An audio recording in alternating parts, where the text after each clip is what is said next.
Hello guys, so good evening. Ito, mayroon tayo ditong Lenovo laptop. Alright, yan.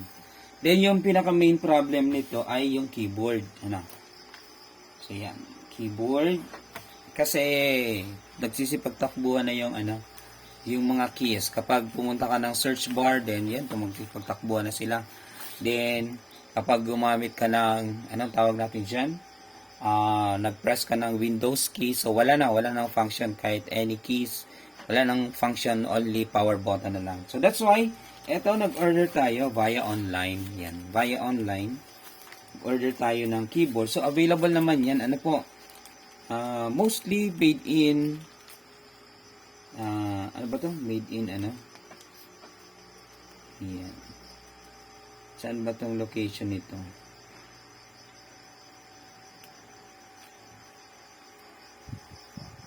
So, ito,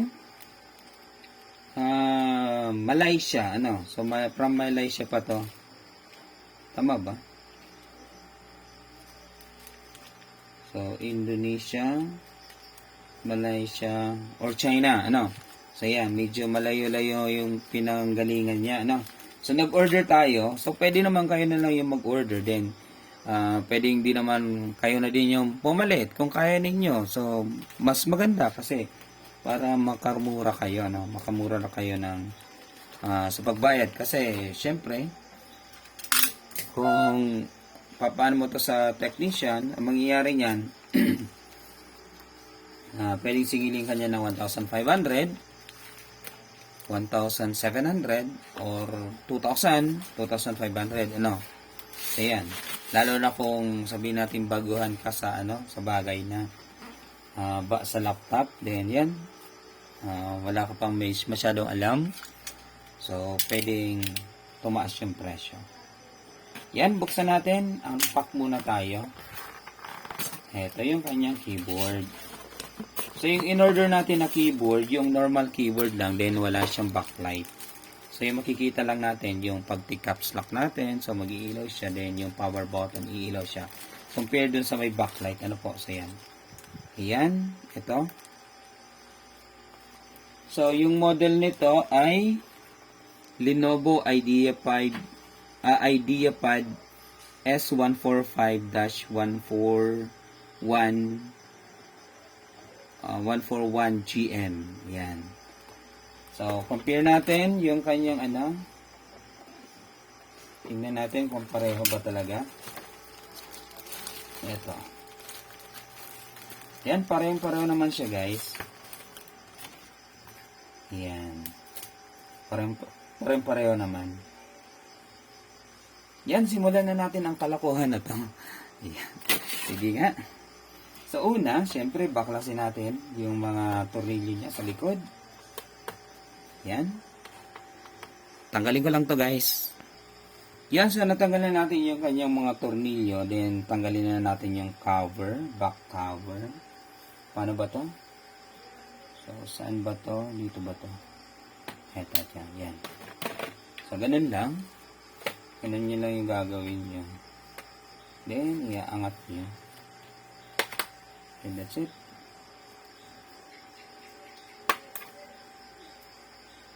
So, pwede nyo itong gawin in your own. Pwede nyo naman itong gawin. Right? Then, yan. Tanggalin nyo na lang yan. Pero, ito. Oops, naka pala to? Naka SSD. SSD na pala to. Alright. So, in this case, guys, babaklasin natin to lahat. Tanggalin natin yung motherboard. Ito, then yung power, yung kanyang battery. Para matanggal natin yung kanyang keyboard. Kasi nasa ilalim yung keyboard. So, medyo mahaba-habang inuman to, guys. Kapag ganito. Unahin natin dito. Tanggalin muna natin to. So, white, then black. Okay lang naman yung magkapalitan. Kasi, sa signal yan eh. I mean, sa Wi-Fi. Yan. Tanggalin natin yan. Ito. Then, that's it. Sunod, yung kanyang sa LCD. Tanggalin natin sa LCD niya. Then, dito na tayo. Tanggalin natin yung tornilyo sa hinge.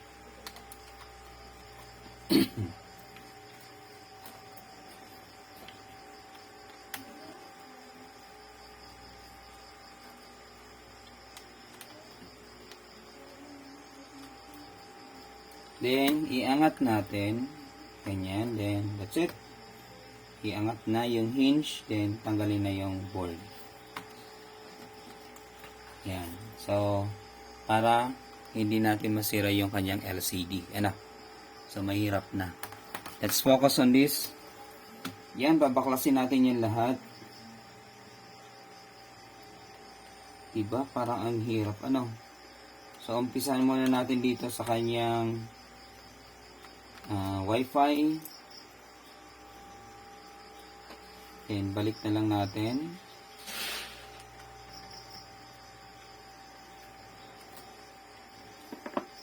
Then, yung kanyang SSD.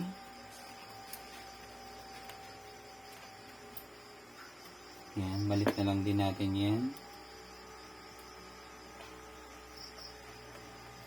Another one dito. So, tanggalin natin yung connection ng speaker. Yan. So, may palatandaan naman yan. Diyan lang natin yan. Alright. Then, this one.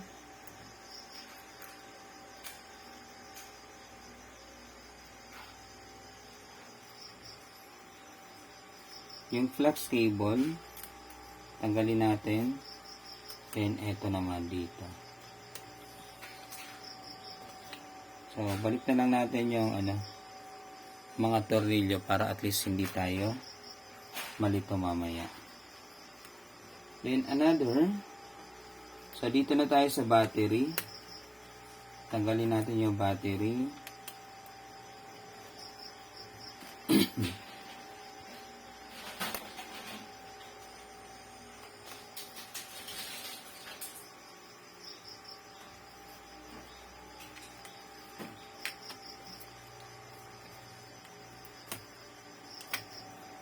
Right, so sa battery, para hindi ka naman malito, so ilagay mo lang, ipatong mo lang sa ibabaw yung kanyang tornilyo.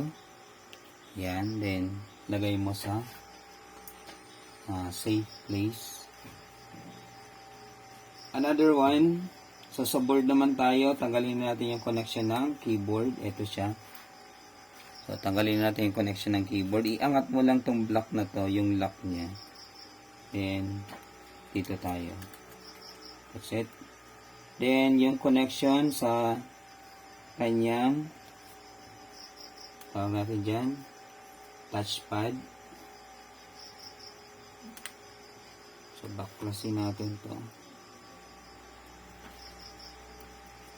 Bakit kaya na-disabled yung touchpad niya? Right? Then, dito, tanggalin natin to.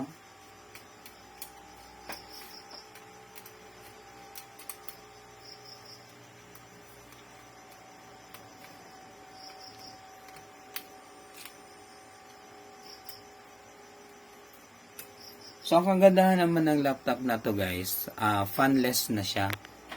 Fanless. Ibig sabihin, hindi niya na kailangan ng fan intake para palamigin ito. So, naka-design talaga siya as fanless.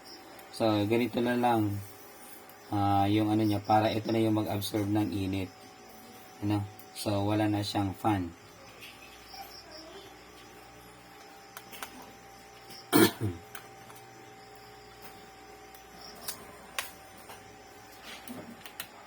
So, yan lahat ng may mga tornilyo na mayroong arrow. So, tanggalin mo yan din. Diyan mo din yan ibabalik. So, commonly, mga 5 lang yung niya. 4 o 5 yung kanyang tawag natin dyan, tornilyo. Yan. So, doon natin siya, yung board. That's it.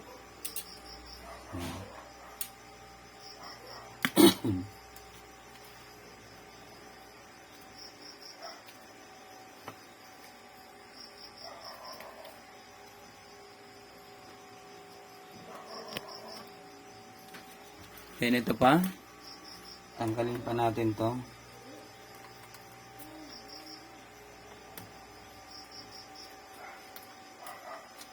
Yan, alright. Then dito. So ito pala, natanggal na pala tong ano. Kumbaga, pangalawang beses na tong pagpalit ng keyboard, ano. So kung sa una, mayroon kasi yun dyan mga lock. So gamit na lang kayo ng ano nga to? Hirap po makakalimutin ka na ano.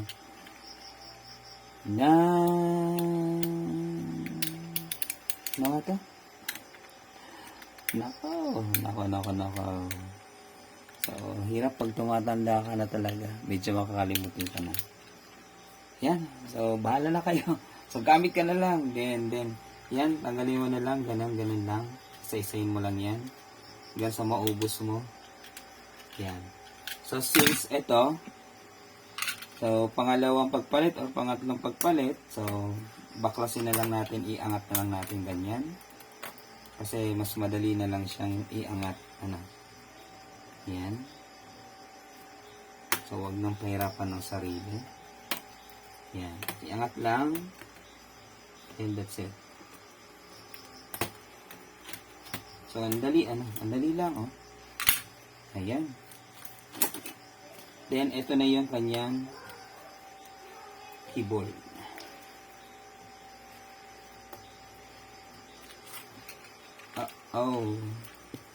Medyo mahirap yung keyboard niya.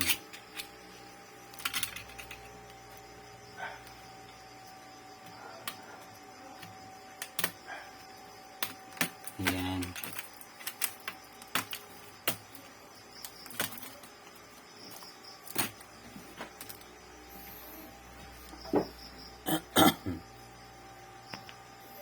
Right, so dapat or kung wala naman kayong soldering iron, so pwede naman yung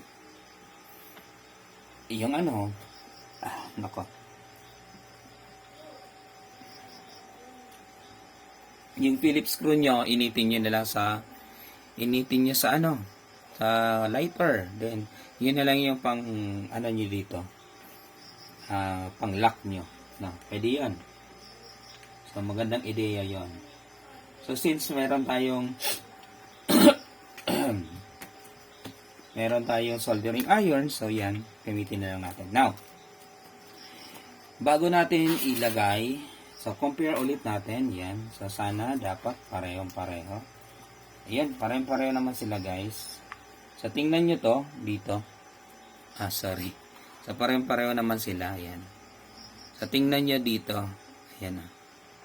So, magkahiwalay din 1, 2, 3. Then, 1, 2, 3. Ano? So, yan yung una natin titingnan dyan. Then, ito, dito. Then, yan din. Then, dito. Then, yan. So, basta, kapag magsa-search kayo via online, or via Shopee or Lazada, basta nandun yung model, then that's it. Swak yun. Ano? Basta nandun yung model, ha? So, wag kayong bibili na although kapareho siya, pero wala daw yung model ng laptop nyo, wag kayong bibili. Hindi yun magsuswap. Alright? Sige, let's do this. So, dito na tayo. Lagay natin yan dito. So, balik lang natin yan dyan. Then, that's it.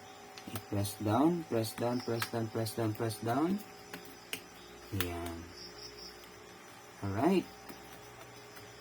Alright, ayan o. Then, soldering iron o kaya yung ininit, then, mo na lang yan para mag-lock lang siya. Okay, ganyan lang, o. Ganyan lang. Ayan. Ganyan lang siya kasimple, guys. O, pwede din namang, pwede din namang stick glue, Pero masyadong manipis lang dapat, ha? Huwag masyadong makapal yung stick glue natin.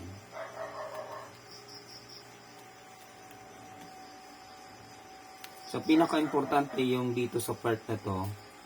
sa ilalim kasi ito yung nagpapatibay mismo sa keyboard na hindi siya matanggal sa board. O hindi siya umangat or hindi siya lumubog, ano. So pinakamahalagang parte ito. Kita ba? Yan, kita naman, di ba? Right?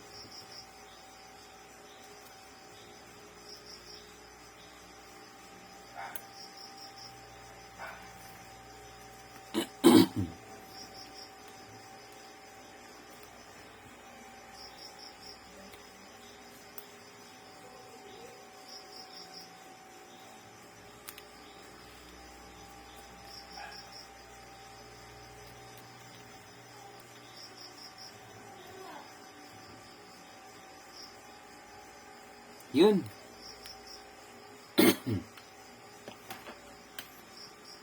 So, kung wala naman, kuha lang kayo ng stick glue. Then, lagyan nyo lang ng glue, So, konting-konti lang. Sige. Next. Ito na. Ayusin lang natin siya. Yan, lagay na natin to.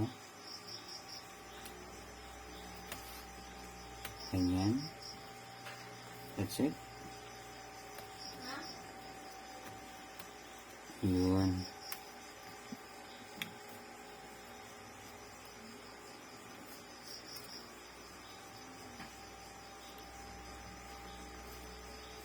In this case, pwede din naman dito na lang kayo. Then, stick glue na yung gamitin ninyo.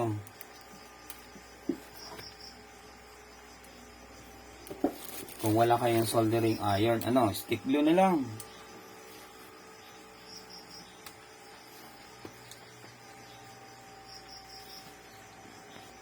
Yan guys, so stick glue na lang. Pwede nyo naman gamitin yan. So stick glue, then press down mo lang to. Then lagyan mo lang siya ng konting-konti lang. Yan, ganyan. Kita ba? O yan, kita naman, di ba? So lagyan nyo lang, press down nyo lang. Yan. Kahit hindi lahat mo yan malagyan, okay lang. So, importante malak mo lang siya. Right? Stick glue na lang gamitin ninyo. Mas madali pa. Santayin mo lang matuyo.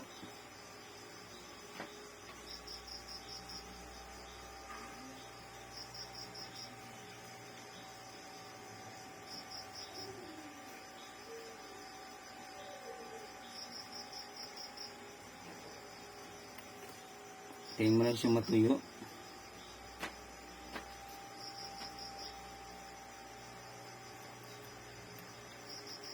So, wag mo munang bibitawan.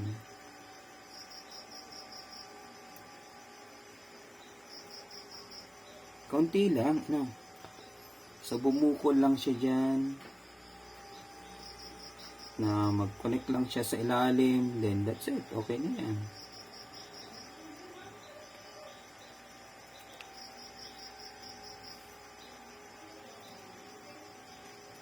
Yun.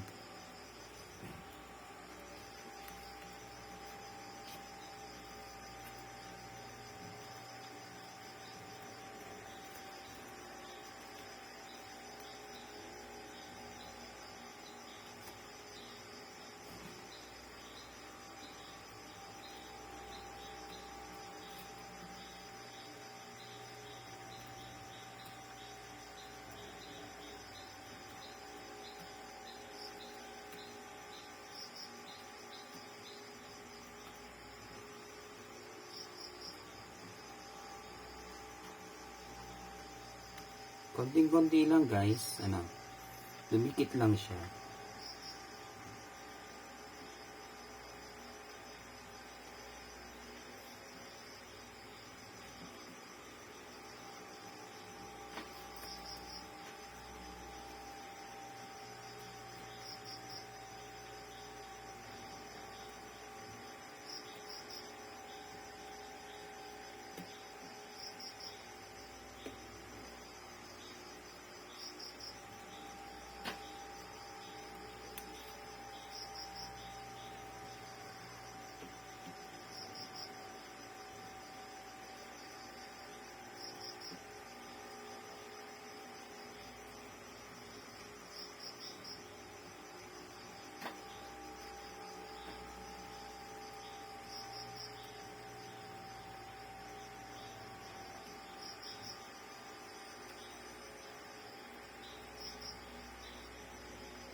Alright, ayan. Tapos na. Diba? Dali lang. So, kahit wala kayong soldering iron, basta meron kayong stick glue, pwede nyo sunugin na lang yung stick glue, gamit yung lighter, gawan nyo na lang ng paraan, then that's it. So, ganun lang kasimple, di ba? Then, balik na natin to. Balik natin yung board.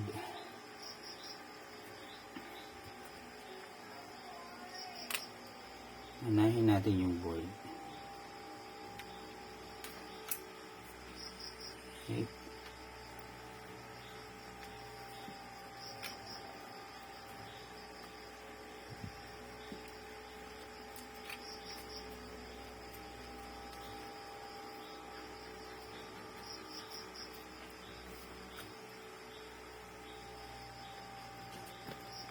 Yan, careful na lang kayo guys. Careful as in careful. Balik yung tornilyo, kung saan yung may arrow, doon kayo maglagay. Then, wag na lang kalimutan yung isang tornilyo dito. Yan.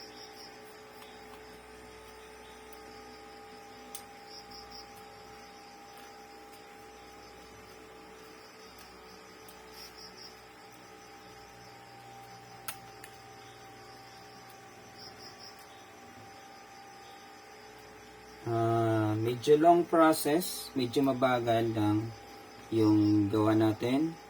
Kasi nga, we need to be very careful kasi board yung pinag-uusapan natin dito. And take note, working to ha. So, kapag nagkamali ka kasi, then may na, ano ka dyan, ako.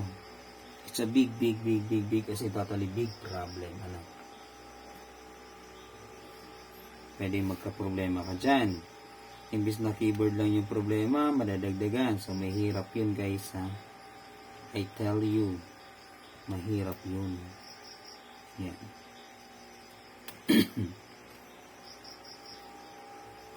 So, imbis na keyboard lang yung problema, madadagdagan. Kaya, you need to be very careful. You need to be very, as in very careful. Ano?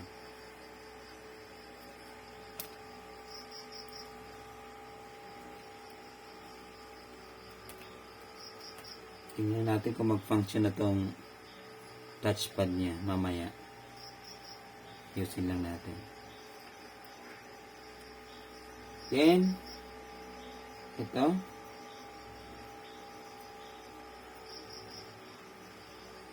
Connect na natin yung ating keyboard.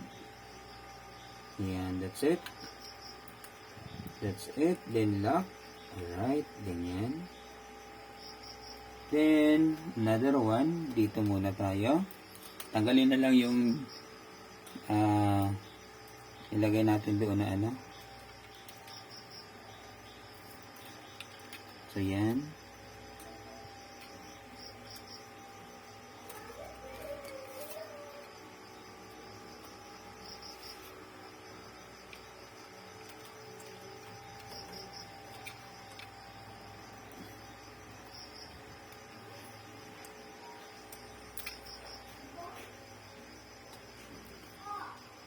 Parang nahirapan ako magbalik nito guys ha. Ano ba yung problema nito? Hey you, what's your problems?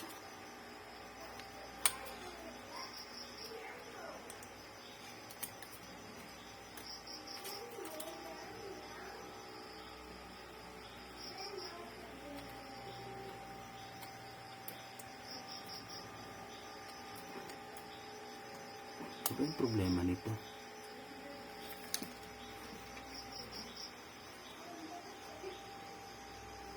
Ano ba yung problema?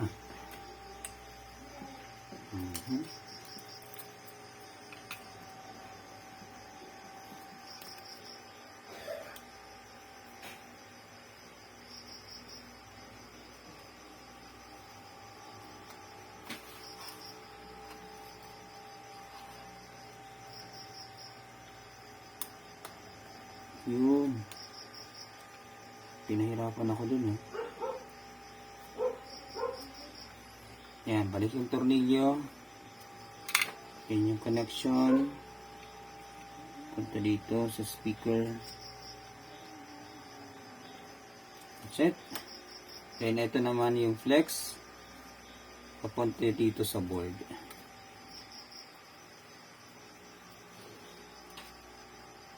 Yan. So, hindi naman yung magkakaproblema hanggat wala kang nasisirang parte. So, yan. Kasi, pag may nasira ka dyan, then, yun. Careful lang, careful. You need to be very careful. Yan.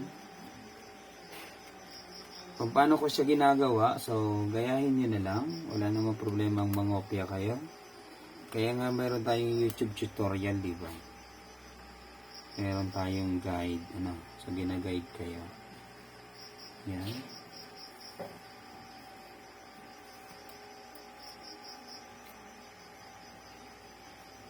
So, ito yung SSD. Mas mabilis siya kumpara sa SSD. HDD. So, mas mabilis siya kumpara sa HDD. Pero ano ba yung mas magandang gamitin? SSD ba o HDD? HDD pa din. Hard disk drive pa din. Kasi matagal yun masira. Ito. Pinaka lang ito. Sabihin natin 5 years. 10 years. Mga ganun. Maximum 10 years. Pero, yung iba mostly months pa lang. Or 1 year pa lang. Wala na. Sira na.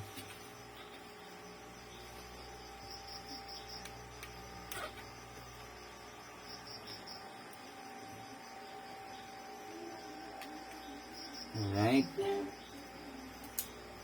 Yan. Then, balik natin yung tatlong tornilyo nito.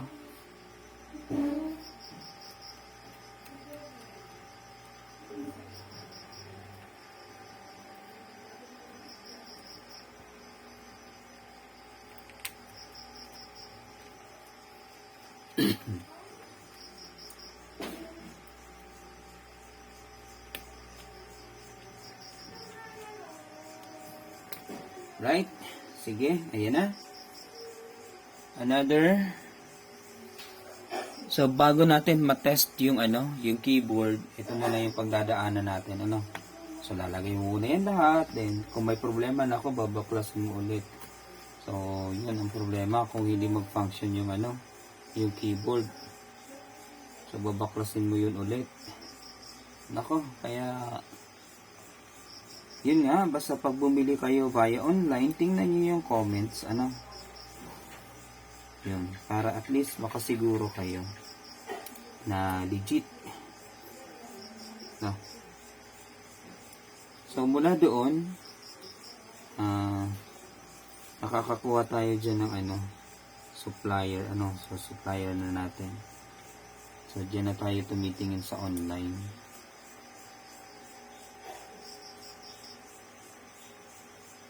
Ikutin nyo lang itong wire na to, then yun, that's it. White here, press down. Black here, press down. Alright, that's it. Then yung ating LCD, flex ng LCD, connect na natin. And that's it. Alright. Then, put it down. Put it down. And lastly, eto na siya.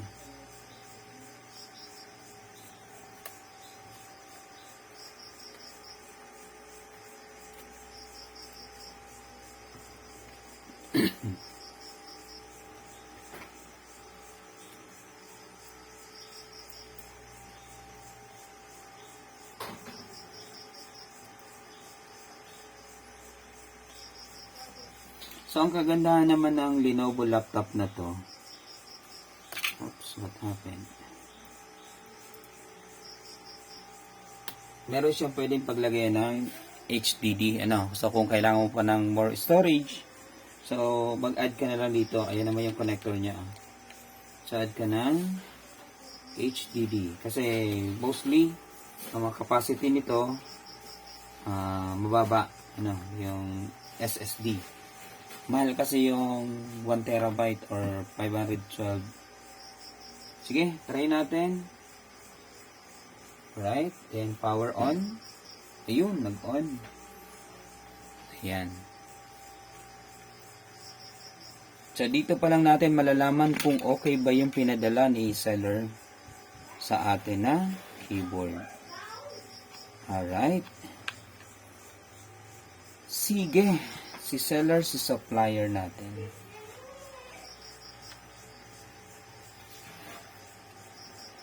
Medyo nakakaantok na, guys. Right, yan. Oh, di ba? Naayos pati natin yung ano niya, oh. Di ba? Mayroon na siyang mouse pointer. Oh, di ba? Yan, oh. Yung mouse pointer niya. Yung mousepad niya. Yan, working na ulit. So, dito tayo sa search.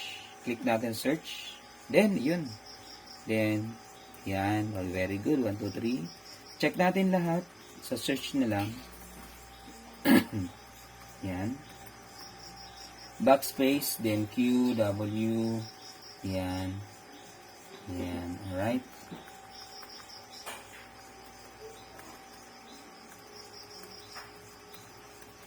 Check nyo lahat ng keys kung working siya. Kasi kung hindi, babaklasin nyo yan at ibabalik nyo yan. Ayan, enter. Then, balik tayo dito. Yan. Yan, alright. So, check all the keys. Then, shift. Kung working ba yung shift niya. Okay naman, yung control niya. Control O. Alright. Close natin to. Then, ito. Let's open. Right. Dito naman. Okay. Cancel. So, Control S, F12, okay, FN F12, FN F12, FN F12. Ba't walang FN F12? Windows, that's it. Then, yan. Working naman siya, guys. Then, ano ba to? Ayun, nice. Then, F11. Aha. Click natin dito. So, left and right arrow, up arrow, down arrow. Working naman siya lahat. Okay na, home. And, that's it. Volume up, volume down. Working naman. Okay, so hoping na magtumagal itong keyboard na to. So, yun nga, depende pa din sa paggamit. Kasi, kung the whole day, within 24 hours, ginagamit mo yung laptop, then nag-overheat yan, especially kapag ginamit mo siya na naka-charge. So, yun. Palagi yun, nangyayaring, naunang nasisira dyan is the keyboard. Kapag mga ganitong model, ganitong mga Lenovo laptop. Mostly, kapag ginagamit natin siya naka-charge, then yun, nag-aagawan kasi sila sa current. Then full charge na, hindi nyo pa tinatanggal sa outlet or yung charger. So yun, overheat yun. Then, ginagamit mo siya, dire-diretso, halimbawa, dire-diretsong 8 hours, 12 hours, naka-open lang. So, syempre, habang ginagamit mo yan, umiinit yung linya niyan eh. Doon na yun napuputol, nagkakaroon na yun ng corrosion, nagkakaroon na yun ng shorted, then yun, hanggang sa hindi na mag-function yung keyboard. Alright, so yan, so sana may natutunan tayo kung paano natin gagawin to.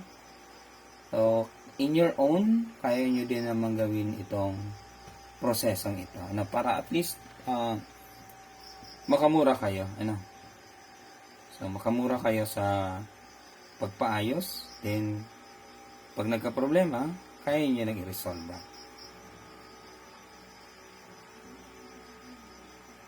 Ayan. Then, ibalik na natin yung back cover niya. Kasi okay na to. Pwede na to makuha ni customer by tomorrow. Right? Back cover. Then, okay na yan. Pabalik nyo mo lang yung tornilyo, then okay na. Back cover. Yan.